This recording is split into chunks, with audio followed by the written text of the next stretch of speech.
parle des Sanariens que j'ai retrouvés, qui sont partis avec l'escadre d'Estaing le 13 avril 1778, qui sont partis au secours de l'indépendance américaine.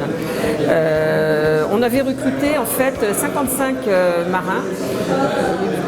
Le plus vieux avait 57 ans, les plus jeunes avaient 10 ans. C'était quand même des mousses très très jeunes. Donc sur ces 55 marins, en fait, il y en a 5 qui sont morts pendant cette campagne. Il faut savoir que quand l'escadre d'Estaing a décidé de se constituer, on a rameuté tous les, pas les volontaires, les inscrits maritimes en leur disant « Vous embarquez à Toulon le 13 avril, on part ».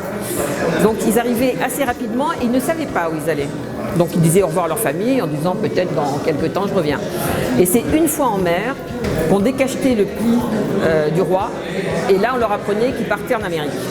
Et le Bougainville relate très bien ça en disant j'ai vu la tête des marins qui ont compris qu'ils partaient pour très très longtemps. Et en effet ils sont partis pour 19 mois.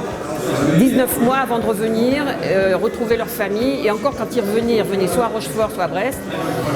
Ils repartaient comme ils pouvaient jusque chez eux, et souvent ils réembarquaient pour un autre armement. Et je voulais un petit peu leur rendre hommage parce que je trouvais que c'était une aventure extraordinaire.